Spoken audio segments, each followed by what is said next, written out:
Smart शहर और गांव, डिजिटल हो रहा है, उद्योग लग रहा है, रोजगार बढ़ रहा है, युवाओं का हर सपना साकार हो रहा है।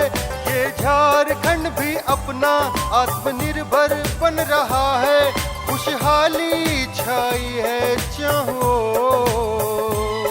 है अपना झारखंड विकास की ओर बढ़ रहा है, झारखंड विकास की ओर। नमस्कार, कार्यक्रम झारखंड विकास की ओर में आप सभी दर्शकों का स्वागत है। दर्शकों, हम सभी जानते हैं कि आज के समय में रोजगार से जुड़ना कितना जरूरी हो गया, कितना महत्वपूर्ण हो गया है। इसलिए हमारी झारखंड सरकार चाहती है कि हर लोग रोजगार से जुड़े और खुद को रोजगार की ओर एक कदम बढ़ाएं। तो दर्शकों, इसके लिए झारखंड सरकार लोगों के लिए बहुत सारी चीजें कर रही है, जैसे नई नई योजनाएं ला के दे रही है, जिसके जरिए लोगों को बहुत आसानी से रोजगार से जुड़ने का मौका मिल पा रहा है। तो चलिए अपने कार्यक्रम को थोड़ा सा आगे बढ़ाते हुए आपको लिए चलते हैं रांची के रातू प्रखंड में रह रहे उन ग्रामीणों के पास जो कि केंद्र एवं राज्य सरकार द्वारा चलाए जा रहे योजनाओं का लाभ ले रहे हैं और अपने आप को विकास की ओर ले जाने का एक छोटा सा प्रयास कर पा रहे हैं। तो चलिए इसी चीजों पे वार्तालाप करते हुए हम आपको लिए चलते हैं यहाँ के प्रखंड विकास पदाधिकारी के पास, जो कि हम तक पहुंचा रहे हैं कि किस तरह से लोगों को इसके जरिए लाभ मिल पा रहा है और वो रोजगार से जुड़ने में खुद की मदद कर पा रहे हैं। केंद्र सरकार के द्वारा जनता के लाभ के लिए अनगिनत योजनाएं विभिन्न विभागों द्वारा चलाई जा रही हैं, लेकिन कई बार हमको इनकी जानकारी नहीं होती है और जानकारी के अभाव में हम इनका लाभ नहीं उठा पाते। जोहार, मैं संदीप और कार्यक्रम झारखंड विकास की ओर में आप सबों का स्वागत है। झारखंड विकास की ओर कार्यक्रम में झारखंड में होने वाले विकास कार्यों को हम आप तक पहुंचाने का कार्य करते हैं। इसी कड़ी में हम आप पहुंचे हैं रातू और हमारे साथ रातू के प्रखंड विकास पदाधिकारी हैं। आइए उनसे हम जानते हैं कि केंद्र एवं राज्य सरकार की विभिन्न योजनाओं से यहाँ के लोग किस तरीके से लाभान्वित हो रहे हैं, उनके जीवन में क्या बदलाव आया है, पहले की स्थिति क्या थी, अब कितना बदलाव हुआ है। आइए हम जानते हैं। शिक्षा के क्षेत्र में सबसे महत्वपूर्ण बात यह है कि आज हमारे यहाँ पे पहले की जो सुविधाएं थी उसको आईटी सेक्टर की कुछ टेक्निक को यूज़ करके हम लोग उसमें अब मॉनिटरिंग हमारा बहुत बेहतर हो रहा है, जिसके चलते अब एजुकेशन पे आदमी ध्यान दे रहे हैं हमारे जो टीम है शिक्षा विभाग का, ताकि बच्चों अपने वो कम्पीट कर पाएँ, पढ़ाई उनका कोर्स बढ़िया से टाइमली हो जाए। और आप देखते भी होंगे बहुत सारे कंपटीशन में अब हमारे सरकारी स्कूल के भी बच्चे आ रहे हैं, उनकी ड्रॉप आउट की संख्या बहुत कम है, अब नगण्य के बराबर है। और ख़ास करके बच्चियां जो एजुकेशन से दूर रहती थी वो बहुत तेज़ी से और अपने आप को अग्रसरित कर रही है। और बहुत सारी योजनाएं हैं, जैसे हम लोगों ने साइकिल भी यहाँ पे दिया हुआ है, मुख्यमंत्री साइकिल के तहत उनको मिलता है, और एक स्टाइपेंड भी मिलता है सभी को। कल्याण की जितनी भी स्कूलें हैं उसके कल्याण के माध्यम से भी उनको एजुकेशन दी जाती है। खास करके जो कस्तूरबा विद्यालय है उसमें हम लोग जो उनका चयन करते हैं बच्चियों का, खासकर जितने भी सरकारी स्कूल में है उसमें हम लोग जो अनाथ बच्चियां हैं या उनके पेरेंट्स में कोई एक पेरेंट्स नहीं है तो इनको हम लोग प्रायोरिटी पर देते हैं। और हम लोग एक स्क्रीनिंग के लिए मेरी ही अध्यक्षता में स्क्रीनिंग होती है, और हमारे जितने भी सरकारी विद्यालय हैं उनके सभी टीचर से हम लोग बच्चियों को नाम मांगते हैं कि जो वास्तव में उनके फैमिली बहुत वीक हैं या उनके कोई एक ही लोग हैं, मदर है या फादर है, बच्ची अकेली है, तो उनको हम लोग प्रायोरिटी देकर उनका एडमिशन कराते हैं। और आपको बता दें कि हमारे यहाँ पे हैं वो लोग बच्चियाँ, उनका हम लोग 26 जनवरी में एक बार हम गए थे, उनका बैंड भी अपना हम लोग बहुत अच्छे बना के रखे हैं और बहुत अच्छे से प्रस्तुति देते हैं सारे प्रोग्राम को। इसी तरह से लोगों के बीच जानकारी को सही तरह से पहुंचाने के लिए और साथ ही इसका लाभ लेने के लिए प्रखंड विकास पदाधिकारी ने वार्ता में बताया किस तरह लोगों के लिए लाभ किस तरह मिल पाएगा, जो कि योजनाएं धरातल पर उतरी हुई हैं। स्वास्थ्य के क्षेत्र में MOIC हमारे जो हैं डॉक्टर सुजीत कुमार, इनके नेतृत्व में हमारा सामुदायिक स्वास्थ्य केंद्र चल रहा है रातू में। आपको हम बता दें कि सदर हॉस्पिटल को छोड़कर बाद बाकी जितने भी हॉस्पिटल हैं वहाँ से सबसे अधिक जो सीजर होता है वो हमारे यहाँ रातू में होता है। रातू एक ऐसा सेंटर पॉइंट हो गया है जहाँ पे आप अभी भी जाके देखेंगे तो लगभग जिला स्तर की सुविधाएं हमारे यहाँ पे हैं। यहाँ पे डायलिसिस की भी सुविधाएं हैं, सुबह में शुगर फ्री जांच होती है, BP जांच करने की उनकी सुविधा मिला हुआ है। और ऑल ओवर झारखंड में अगर हमारे MOIC का सीजर का आप देखेंगे तो सबसे अधिक डिलीवरी यहीं पे होती है। आप डेटा भी बात कर सकते हैं उस संबंध में स्पष्ट है। और यहाँ पे बहुत लोगों को विश्वास है, अगल बगल के दूरवर्ती ब्लॉक से दूसरे ब्लॉक के भी लोग रातू आते हैं, खास करके यहाँ पे स्वास्थ्य सुविधा को लेने के लिए। और उसमें हमारा सामुदायिक स्वास्थ्य केंद्र बहुत मजबूत है। अभी कल ही टीबी इरेडिकेशन के लिए हम लोगों ने एक अभियान के लिए बैठक किया है। इसके पहले आयुष्मान कार्ड के तहत में जितने भी आते हैं उनका इलाज भी यहाँ पर तरीके से होता है और वहाँ का सारा सिस्टम बहुत बढ़िया है। आप भी एक बार जाके देखिए। आवास की 3 सबसे महत्वपूर्ण योजनाएं हैं, प्रधानमंत्री आवास योजना, अबुआ आवास योजना एवं अम्बेडकर आवास योजना। प्रधानमंत्री आवास योजना के हमारे अपने पीरियड में हमने लगभग 1150 लोगों का अभी हाल में ही सैंक्शन हुआ है, उनको हम लोगों ने लाभ दिया है। और पहले से लगभग 5000 के आसपास में आवास लोगों को 2016 से अभी तक प्रधानमंत्री आवास के तहत में मिला है। अबुआ आवास में हम लोगों ने फर्स्ट फेज़ में लगभग 567 और सेकेंड फेज़ में 1200 लोगों को लाभ दिया था। अभी इसके बाद में अभी हाल में ही हम लोगों ने एक सर्वे चल रहा है PMI की लाभुक जो भी अगर अपना वो ये हैं आवास का लाभ से वंचित हैं तो उनकी सर्वे हुई है। यहाँ पे सर्वे होने के सर्वेयर का काम हमारा कंप्लीट हो गया है। लगभग 52-5700 लाभुकों ने अपना सर्वे में डाटा आया है। उसका चेकिंग का काम, चेकर का काम चल रहा है और हम लोग 1 महीना में उसको भी समाप्त कर लेंगे। और लगभग यहाँ पे छन के जितने भी लाभुक आएंगे 2200 हमारा चेकर में है, तो 5000 के आसपास में लाभुक हमारे सर्वे लिस्ट में आए हुए हैं अभी नए जिनको जोड़ना है। केंद्र और राज्य सरकार द्वारा चलाई जा रही विभिन्न विकास योजनाओं के बारे में प्रखंड विकास पदाधिकारी ने बताया कि किस किस योजना का क्रियान्वयन किया जा रहा है, साथ ही योजनाओं के उद्देश्य और लक्ष्य पर चर्चा, किन किन योजनाओं में प्रगति हुई है और क्या क्या समस्याएं आ रही हैं। JSLPS खास करके जब से इस क्षेत्र में आई है उनकी भूमिका सबसे सशक्त रहा है और प्रशासन का एक महत्वपूर्ण अंग जब भी कोई काम होता है तो हम लोग JSLPS के माध्यम से ही करवाते हैं। हमारे यहाँ पे लगभग 1600 ग्रुप हैं। 1600 ग्रुप में 10 भी रखते हैं तो 16000 फैमिली हमारे उस ग्रुप में जुड़े हुए हैं। अभी उनको CC लिंकेज के तहत में क्रेडिट लिंकेज का पैसा भी मिलता है। और हम लोगों ने एक हमारे DC साहब के नेतृत्व में खासकर रांची में एक अभियान चला था कि हम लोगों ने JSLPS के जितनी महिलाएं दीदी हैं उनको कहा कि आपके पास जो मैया दीदी योजना का सरकारी मैया योजना का पैसा आता है उस पैसा को आप सेव करके और उसको आप प्रोडक्टिविटी काम में, तो यहाँ पे हम लोगों ने चूजा प्लांटेशन थी ये पालने के लिए और मुर्गी पालन के क्षेत्र में उनसे इन्वेस्टमेंट कराया। मुर्गी पालन, बकरी पालन, सुकर पालन में वो लोग उस पैसा को बचत करके उस और अपने पैसे को इन्वेस्ट करके छोटे छोटे इनकम जनरेट करने के लिए उस पैसा का मैक्सिमम बढ़िया से यूज हो, उस पर हम लोग काम कर रहे हैं। साथ ही कोई भी कभी भी JSLPS की टीम को कुछ भी लोगों के बारे में जागरूक करना हो या कोई सूचना देना हो तो ये विंग हमारा सबसे मजबूत विंग है जिसके माध्यम से हम लोग उस पर काम करते हैं।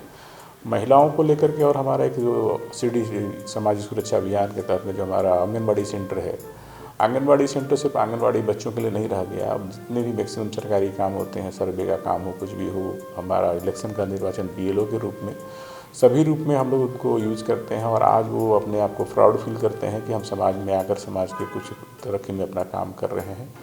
और निर्वाचन से लेकर के वो पेंशन हो या वो अभी हम लोगों ने मैया सम्मान योजना का जांच उन्हीं के माध्यम से कराया था। साथ ही पेंशन का वेरिफिकेशन हो, सारा काम में जन्म प्रमाण पत्र में वो लोग सूचक के तौर पे काम करते हैं। तो बढ़िया रोल उनका रहता है सरकार के प्रशासन के अपने काम में सहयोग देने के लिए।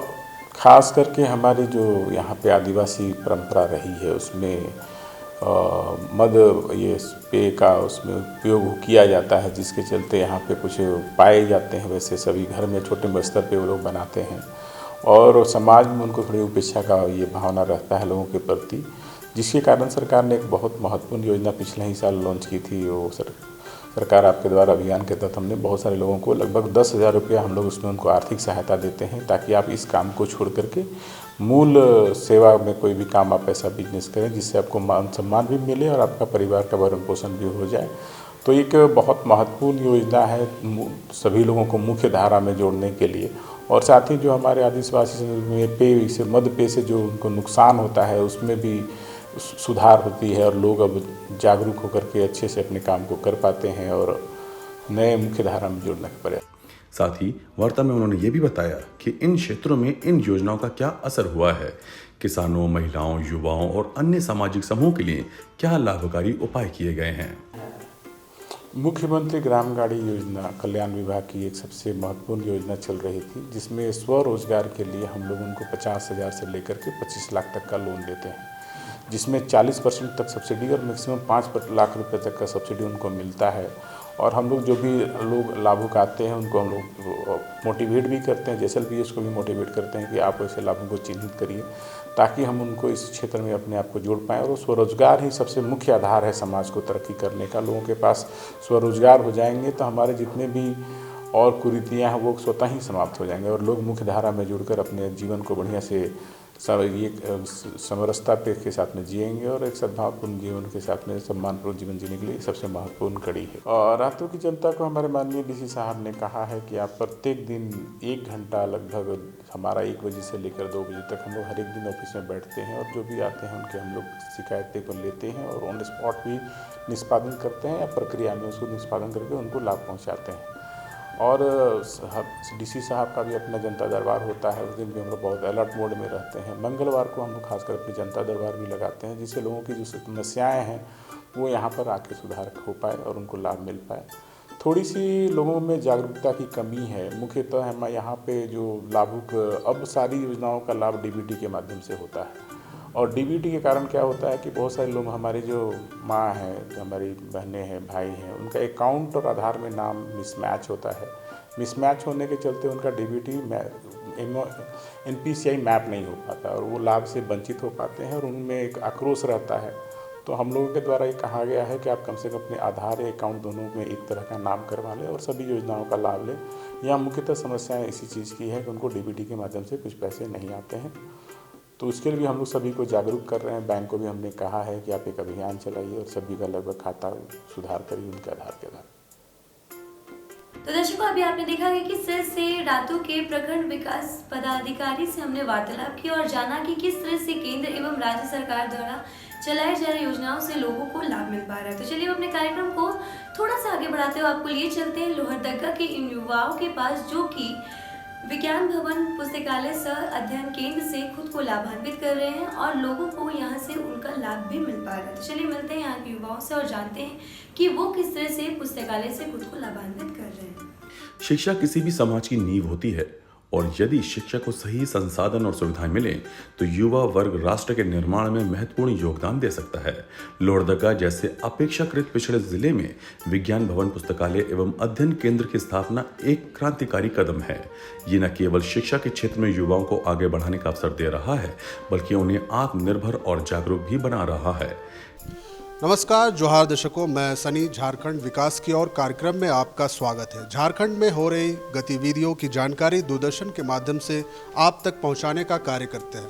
दर्शकों, इस वक्त मैं मौजूद हूं लोहरदगा जिले के डॉक्टर भीमराव अंबेडकर पुस्तकालय में और यहां पे हम जानेंगे कि यहां पे पुस्तकालय में किन किन पुस्तकों की व्यवस्था है और यहाँ पे क्या कौन कौन बच्चे आते हैं और तैयारी करते हैं। इन सब विषयों पे विस्तार से बात करेंगे यहाँ के बच्चों से। तो आइए चलते हैं, यहाँ से बात करते हैं। सर, मेरा नाम कोमल है और मैं लगातार 8 मंथ से लाइब्रेरी आ रही हूँ। यहाँ पर बहुत तरह का बुक्स है, NCERT का बुक भी अवेलेबल है और सर लोग भी हेल्प करते हैं। अगर बुक का रिक्वायरमेंट रहता है तो फिर वो लोग प्रोवाइड करते हैं और एक टाइमिंग रहता है कि आप यहाँ पर बुक ले लो और फिर 4 बजे से पहले सबमिट कर दो। इन्वायरमेंट यहाँ का अच्छा है, गर्ल्स बॉयज़ का अलग सेक्शन है डिवाइड किया हुआ, वाईफाई का भी फैसिलिटी है और अगर कोई प्रॉब्लम होता है तो अंकल लोग जैसे सर लोग हैं वो लोग भी हेल्प करते हैं हम लोग को। टाइमिंग गर्ल्स लोग तो 5 बजे तक रहती है और कभी थोड़ा लेट होता है तो सर लोग बोलते हैं कि चले जाओ घर। और जैसे पहले के जो DC सर थे बागमारे प्रसाद कृष्ण, वो हमेशा लगातार यहाँ पर आते थे और हम लोग से मतलब बात करते थे। मतलब जो भी UPSC एस्पेरेंट थे वो लोगों को गाइडेंस भी प्रोवाइड करते थे और मीन्स अच्छा फैसिलिटी देते थे और कोई भी अगर प्रॉब्लम रहता था तो सुनते थे हम लोग की बात को। मेरे पिताजी बिजनेसमैन हैं। सर, यहाँ पर कोई भी फ़ी नहीं लगती है, गवर्नमेंट की तरफ से प्रोवाइड किया जाता है ना, बच्चों के लिए कोई इसमें फ़ी नहीं लगती है। सर, बहुत फ़ायदेमंद है क्योंकि जैसे घर में हम लोग को वो इन्वायरमेंट नहीं मिल पाता है कि हम लोग अच्छे से पढ़ पाएँ, तो यहाँ पर लाइब्रेरी आने के बाद मीन्स अगर हम लोग 4-5 घंटे अच्छे से पढ़ाई करते हैं घर के काम करने के बाद, क्योंकि एज अ गर्ल लड़की लोग को घर का भी काम करना होता है, तो उसके बाद जो भी टाइम मिलता है अगर हम लोग अच्छे से पढ़ते हैं तो वो बहुत सही है। देखते हैं किस तरह यहाँ के युवा इस विज्ञान भवन एवं अध्ययन केंद्र के जरिए आज लाभान्वित हो रहे हैं। विज्ञान भवन पुस्तकालय आधुनिक सुविधाओं से युक्त एक ऐसा केंद्र है जहां छात्रों को प्रतियोगी परीक्षाओं की तैयारी के लिए समुचित वातावरण, किताबें, इंटरनेट सुविधा और मार्गदर्शन मिल रहा है। यहां पर अन्य प्रतियोगी परीक्षाओं की तैयारी हेतु पुस्तकें और अध्ययन सामग्री उपलब्ध है। इसके अलावा डिजिटल लाइब्रेरी और ई लर्निंग की सुविधा भी युवाओं को तकनीक से जोड़ रही है। मेरा नाम प्रदीप भगत है और सीजल का तैयारी कर रहे हैं, SSC सीजल। यही हरमू लोहरदगा। यस। इस पुस्तकालय में जानकारी कहाँ से मिला? ये सामने रहने की वजह से, इधर घूमने आने की वजह से, जैसे ग्राउंड आते हैं ना, फिर लाइब्रेरी के बारे में पता चला। और हम पिछले जब से लाइब्रेरी का नॉमिनेशन हुआ है तभी से हम रह रहे हैं, पिछले 3 साल से। सर घर में इन्वायरमेंट नहीं मिल पाता है, जैसे घर में जगह जगह हल्ला सब होते हैं और यहाँ काफ़ी शांत माहौल है। बगल पर्यावरण भी काफ़ी अच्छा है, शांत माहौल है और सभी प्रकार के बुक्स अवेलेबल हैं। साथ साथ घर में कोई कमज़ोर इकोनॉमिक कंडीशन अगर कमज़ोर भी है तो उनको सारा बुक्स अवेलेबल है, every books. Sir current affairs की प्रत्येक बुक बाइंडिंग किया हुआ है और लेटेस्ट उपलब्ध होते ही रहता है सर। समाचार Dainik Jagran, times of India, ये आते हैं 2। सब मेरा नाम अभिषेक सोनी है। सर पिछले मैं 6 महीने से आ रहा हूँ यहाँ। सर मैं LP की तैयारी कर रहा हूँ, असिस्टेंट लोको पायलट। सर मेरा पेपर 1 क्लियर हो चुका है, पेपर 2 का अपकमिंग रिज़ल्ट वेटिंग है। सर बहुत लाभकारी है सर, यहाँ पास बैठने की अच्छी सुविधा है, पानी की सुविधा है सर, किसी तरह और सारा बुक्स भी यहाँ पास अवेलेबल है। यदि कोई बुक्स अवेलेबल नहीं रहते हैं तो सर लोग वो प्रोवाइड करवा देते हैं, विदिन 1 to 2 डेज़ प्रोवाइड करवा देते हैं। और और ये सर निःशुल्क है सर, सभी तबके के बच्चे यहाँ आ सकते हैं। और सबसे अच्छी बात ये है सर, ये सुबह से मतलब सुबह 5-6 बजे से मॉर्निंग में ही और लड़कियों के लिए 5 बजे और लड़कों का 10 बजे तक खुला रहता है सर। और सर यहाँ बिजली की व्यवस्था है, वाईफाई की व्यवस्था है सर, सारी व्यवस्था यहाँ पास दी गई है। यह सर बिल्कुल ये निःशुल्क है सर, किसी तरह कोई शुल्क इस पर नहीं लगता है सर। लोहरदगा जैसे जिले में जहां उच्च गुणवत्ता की कोचिंग संस्थानों की कमी है, वहां ये पुस्तकालय एक सशक्त विकल्प बनकर उभरा है। युवाओं को निःशुल्क पुस्तकें और शांत वातावरण उपलब्ध होता है जिससे वे बेहतर ढंग से पढ़ाई कर सकते हैं। डिजिटल सुविधा जैसे लेस, इस पुस्तकालय ने युवाओं को इंटरनेट और अन्य डिजिटल माध्यम से जोड़ने का काम किया है। जी, ये एकदम सही बात है कि लोहरदगा जैसे छोटे ज़िले में, रांची बगल में है, उसके बावजूद जो सक्षम है वो तो रांची चले जाते हैं, और जो गरीब तबके के हैं जो नहीं रांची जाने में अपने आप को सक्षम पाते हैं, तो जिला प्रशासन के द्वारा निःशुल्क व्यवस्था की गई है। जो पढ़ने के इच्छुक हैं हम लोग उनको यहाँ पर मेडिकल और इंजीनियरिंग की कोचिंग करवाते हैं और वो मुफ्त करवाते हैं। और इतना बढ़िया है कि आप यदि यहाँ स्कूल में भी कहीं पढ़ रहे हैं, आपको यदि कोचिंग का आवश्यकता है तो हम लोग वो भी देते हैं। कोचिंग का मॉड्यूल ऐसा होता है कि हम लोग स्कूल उसका प्रभावित नहीं हो उसको ध्यान में रखते हैं।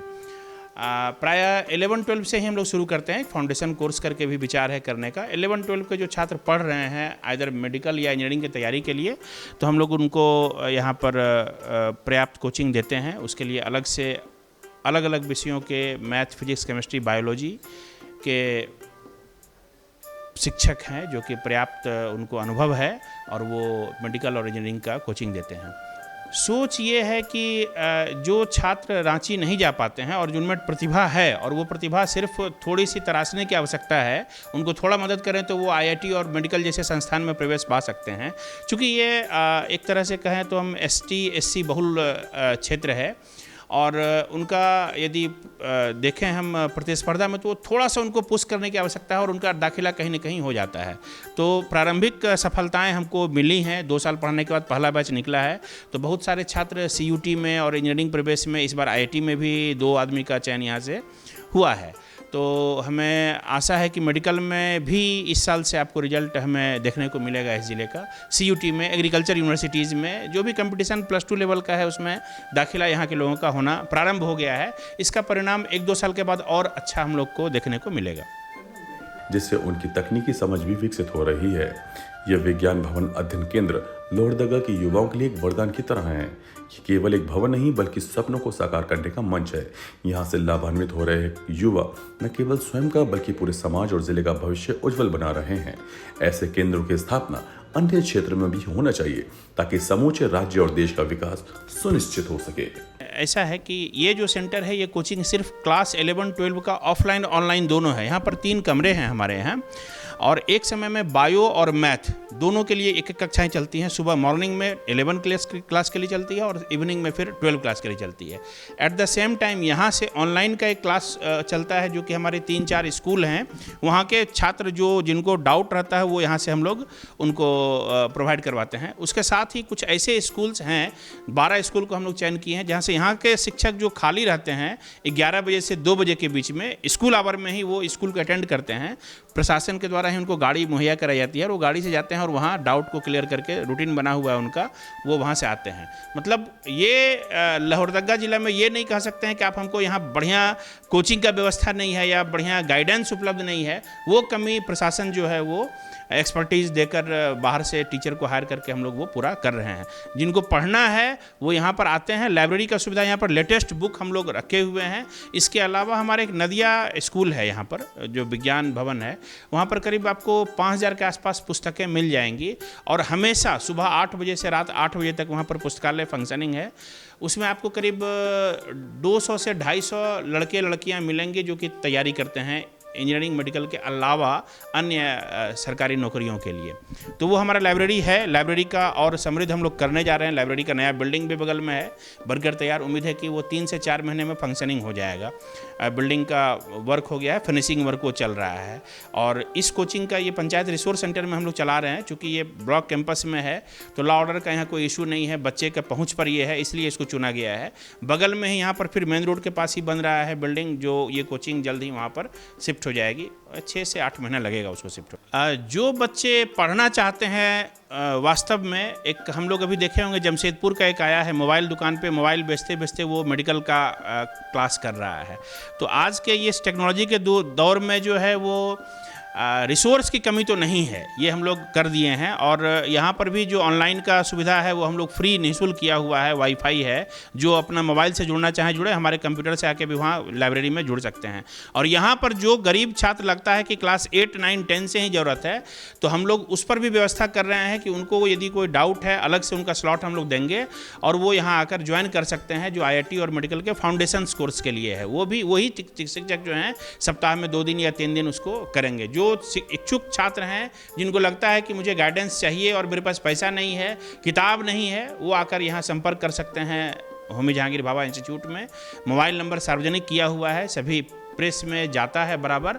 और हम लोग करियर काउंसलिंग भी करते हैं, जिसके माध्यम से करियर के विकल्पों को बताते हैं। उसमें 500-1000 ऐसे छात्र जुटते हैं टाउन हॉल में बराबर, महीने में 1 बार या 2 बार हम लोग करते हैं।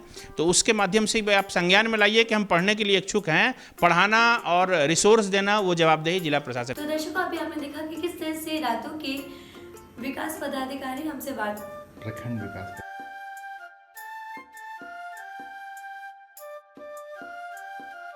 देखा कि किस तरह से लोहरदगा के युवाओं को वहाँ के पुस्तकालय से लाभ मिल पा रहा है और वो खुद को एक नई दिशा की ओर ले जाने में खुद का एक छोटा सा मदद कर पा रहे हैं। तो चलिए अपना आने कार्यक्रम में आज के लिए बस इतना ही। आज के लिए हमें दीजिए इजाजत। झारखंड विकास की ओर बढ़ रहा है झारखंड।